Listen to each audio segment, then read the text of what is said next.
আপনার নাম কি? আমি ইতস্তত করছি। নাম বলবো কি বলবো না ভাবছি। কেউ নাম জিজ্ঞেস করলে আমরা সাধারণত খুব আগ্রহের সঙ্গে নাম বলি। জিজ্ঞেস না করলেও বলি। হয়তো বাসে করে যাচ্ছি।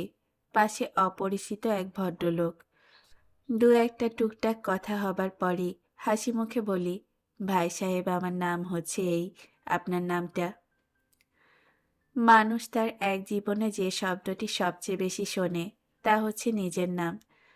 পৃথিবীর দ্বিতীয় মধুরতম শব্দ। খুব সম্ভব ভালোবাসি। কি ব্যাপার, নাম বলছেন না কেন? প্রশ্ন কানে যাচ্ছে না। স্যার যাচ্ছে, তাহলে জবাব দিচ্ছে না কেন? আমি খুক খুক করে কাশলাম। অস্পষ্ট ধরনের কাশি। নার্ভাসনেস কাটানোর জন্য। এ জাতীয় কাশি পৃথিবীর আদি মানব বাবা আদমও আর চোখে বিবিহার দিকে তাকিয়ে কেসেছিলেন। বিকেল ৫টা থেকে রাত 12:30। এই ৭.৫ ঘন্টা আমি রমনা থানার একটা বেঞ্চে বসেছিলাম। আমি একা না, আমার সঙ্গে আরও লোকজনও ছিল। তারাও আমার মতো ধরা খেয়েছে। এক এক করে তারা ওসি সাহেবের সঙ্গে ইন্টারভিউ দিয়েছে। কেউ ছাড়া পেয়েছে, কেউ হাজতে ঢুকে গেছে। আমার ভাগ্যে কী ঘটবে বুঝতে পারছি না। এই মুহূর্তে আমি বসে আছি ওসি সাহেবের সামনে। জেরা করতে করতে ভদ্রলোক এখন মনে হচ্ছে কিছুটা ক্লান্ত। ঘন ঘন হাই তুলছেন। খাকি পোশাক পরা মানুষদের হাই তোলার দৃশ্য অতি কুৎসিত। দেখতে ভালো লাগে না। এরা সবসময় স্মার্ট হয়ে মেরুদণ্ড সোজা করে বসবেন। ভদ্রলোক বসেছেন বাঁকা হয়ে। বসার ভঙ্গি দেখে মনে হয় গত সপ্তাহে পাইলসের অপারেশন হয়েছে। অপারেশনের ঘা এখনো শুকায়নি। ওসি সাহেবের চেহারায় রসকস নেই। মিশরের মমির মতো শুকনো মুখ। সেই মুখও খানিকটা কুঁচকে আছে। মনে হচ্ছে পাইলস ছাড়াও ওসি সাহেবের তলপেটে ক্রনিক ব্যথা আছে। এখন সেই ব্যথা হচ্ছে। তিনি ব্যথা সামাল দিতে গিয়ে মুখ কুঁচকে আছেন। খাকি পোশাক না পরে পায়জামা পাঞ্জাবি পরলে তাকে কেমন লাগতো তাই ভাবছি। ঠিক বুঝতে পারছি না। কোনো এক ঈদের দিনে এসে ওনাকে দেখে যেতে হবে। সুযোগ সুবিধা থাকলে কোলাকুলিও করব। পুলিশের সঙ্গে কোলাকুলির সৌভাগ্য এখনো হয়নি। বলুন, নাম বলুন।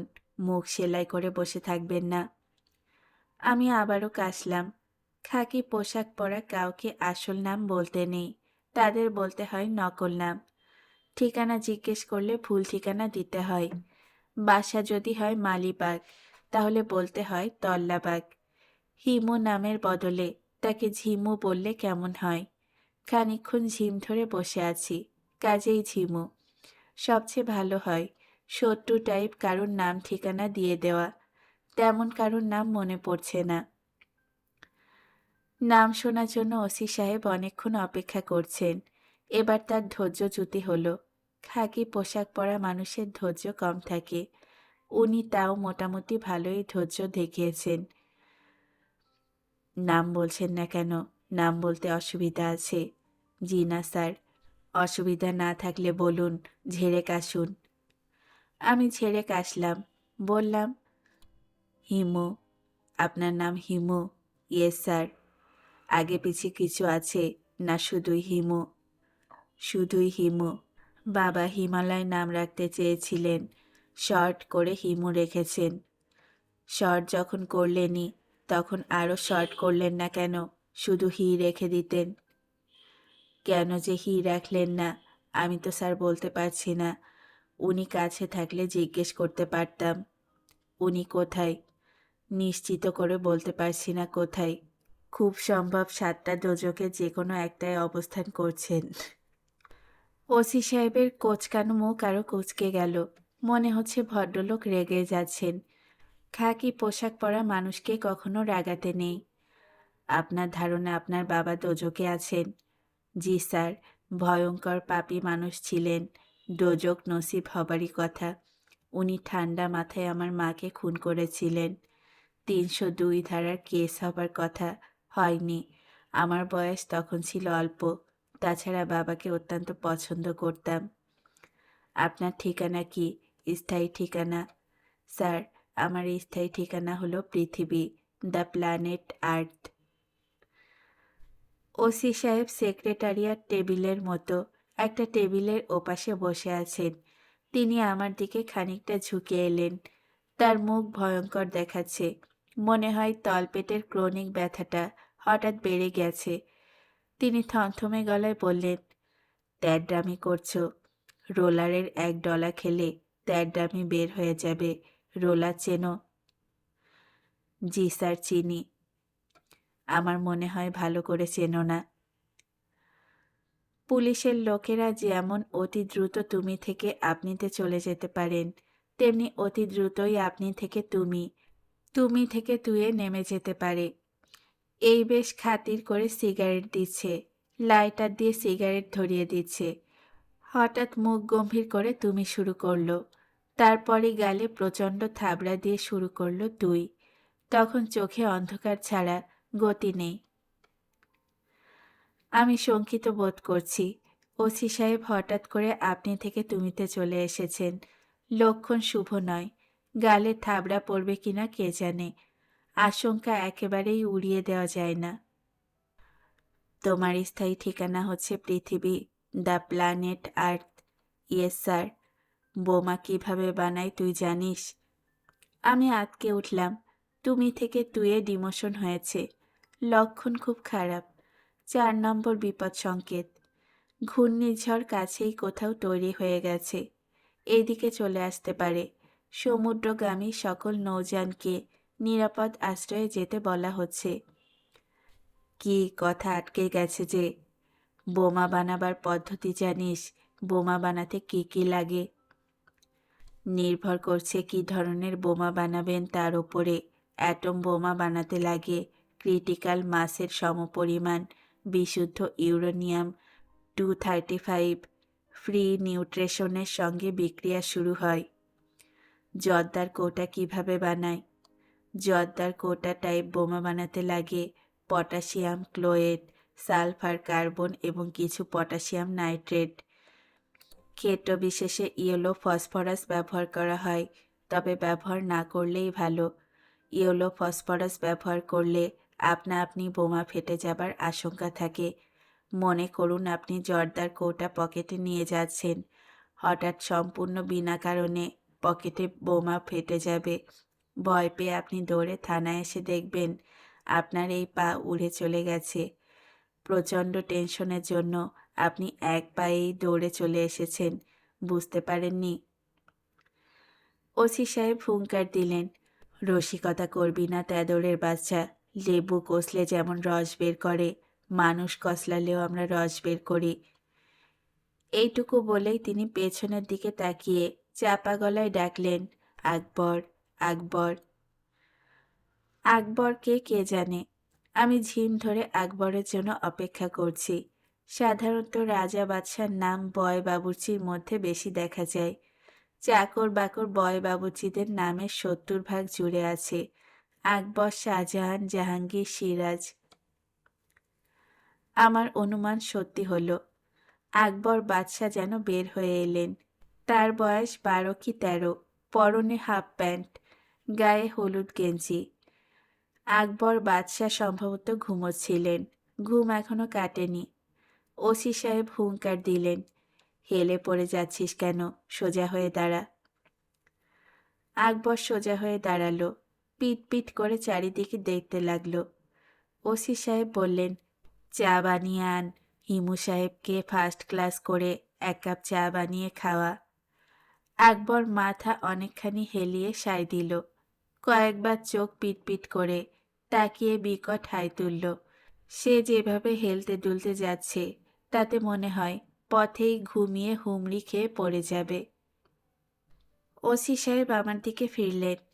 তিনি অবিকল আকবরের মতো করে হাই তুলতে তুলতে বললেন, হিমু সাহেব, আপনি চা খান। চা খেয়ে ফুটেন। ফুটেন শব্দের মানে জানেন তো? জানি স্যার। ফুটেন হচ্ছে পগার পার হওয়া। That's right. চা খেয়ে পগার পার হন, আর তেড়রামি করবেন না। জি স্যার। আমি মধুর ভঙ্গিতে হাসলাম। ওসি সাহেব, আপনি থেকে তুইতে নেমে আবার আপনিতে ফিরে গেছেন। চাটা খাওয়াচ্ছেন, ব্যাপারটা বোঝা যাচ্ছে না। এত বোঝাবুঝির কিছু নেই। চা খেয়ে অতি দ্রুত বিদেয় হয়ে যাওয়াটা বুদ্ধিমানের কাজ। এই জগতের অদ্ভুত কাণ্ডকারখানা বোঝার চেষ্টা খুব বেশি করতে নেই। জগৎ চলছে, সূর্য ডুবছে, পূর্ণিমা অমাবস্যা হচ্ছে, তেমনি অদ্ভুত কাণ্ডকারখানাও ঘটছে। ঘটতে থাকুক না, সব বোঝার কী দরকার। বরফ জলে ভাসে, বরফও পানি জলও পানি, তারপরেও একজন আরেকজনের ওপর দিব্যি ভেসে বেড়াচ্ছে। ভেসে বেড়ানোটা ইন্টারেস্টিং, তার পেছনে বৈজ্ঞানিক ব্যাখ্যাটাও তেমন ইন্টারেস্টিং না। মাথার ওপর ফ্যান ঘুরছে, কিন্তু কোনো বাতাস লাগছে না। থানার ভেতরটা ফাঁকা ফাঁকা। এক কোনায় টেবিলে ঝুঁকে বুড়ো মতো এক ভদ্রলোক বসে আছেন। বেশ নির্বিকার ভঙ্গি। পৃথিবীর সঙ্গে তার কোনো সম্পর্ক নেই বলেই মনে হচ্ছে। এই যে ওসি সাহেবের সঙ্গে আমার এত কথা হলো, তিনি একবারও ফিরে তাকাননি। থানার বাইরের বারান্দায় লম্বা বেঞ্চি পাতা, সেখানে কয়েকজন পুলিশ বসে আছে। তাদের গল্পগুজব হাসাহাসি কানে আসছে। থানার লকারে মুসল্লি টাইপ কোনো ক্রিমিনালকে রাখা হয়েছে। সে বেশ উচ্চস্বরে নানান দোয়া দুরুদ পড়ছে, তার গলা বেশ মিষ্টি। আমি চায়ের জন্য অপেক্ষা করছি এবং ত্যাদর শব্দের মানে কি তা ভেবে বের করার চেষ্টা করছি। ত্যাদরের বাচ্চা বলে গালি যেহেতু প্রচলিত, কাজেই ধরে নেওয়া যেতে পারে ত্যাদর কোনো প্রাণীর নাম। বাদর জাতীয় প্রাণী কি? বাদর যেমন বাড্ডামি করে, ত্যাদর তেমন ত্যাড্ডামি।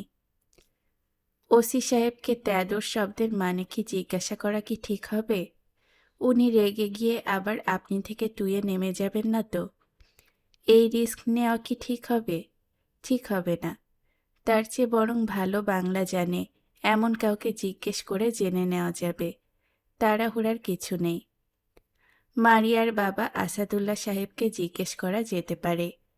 তিনি পৃথিবীর সব প্রশ্নের জবাব জানেন, মারিয়ার তাই ধারণা। আকবর বাদশাহ চা নিয়ে এসেছে। যেসব জায়গার নামের শেষে স্টেশন যুক্ত থাকে, সেসব জায়গার চা কুৎসিত হয়। যেমন bus station, rail station, police station. অদ্ভুত কাণ্ড, আকবর বাদশার চা হয়েছে অসাধারণ। এক চুমুক দিয়ে মনে হলো গত 5 বছরে এত ভালো চা খাইনি। কড়া লিকারে পরিমাণ মতো দুধ দিয়ে চা করা হয়েছে। চিনি যতটুকু দরকার তার চেয়ে সামান্য বেশি দেওয়া হয়েছে। মনে হয় এই বেশি দরকার ছিল। গন্ধটাও কি সুন্দর। চায়ে যে আলাদা গন্ধ থাকে তা রূপাদের বাড়িতে গেলে বোঝা যায়। তবে রূপাদের বাড়িতে চায়ে লিকার থাকে না। খেলে মনে হয় পীর সাহেবের পানি পড়া খাচ্ছি। আমি আকবর বাদশাহ চায়ে গভীর আগ্রহে চুমুক দিচ্ছি। আকবর বাদশাহ আমার সামনে দাঁড়িয়ে ক্রমাগত হাই তুলে যাচ্ছে। সে সামনে দাঁড়িয়ে আছে কেন বোঝা যাচ্ছে না। মনে হয় চা শেষ হবার পরে কাপ হাতে নিয়েই বিদায় হবে। যদিও এমন কোনো মূল্যবান চায়ের কাপ না, বদখত ধরনের কাপ, খানিকটা ফাটা। ফাটা কাপে চা খেলে আয়ু কমে। খুব সুন্দর কাপে চা খেলে নিশ্চয়ই আয়ু বাড়ে। রূপাদের বাড়িতে চা খেয়ে আয়ু বাড়াতে হবে। ওদের বাড়িতেই পৃথিবীর সবচেয়ে সুন্দর কাপে চা দেওয়া হয়। ওসি সাহেব বললেন, চাটা কেমন লাগলো?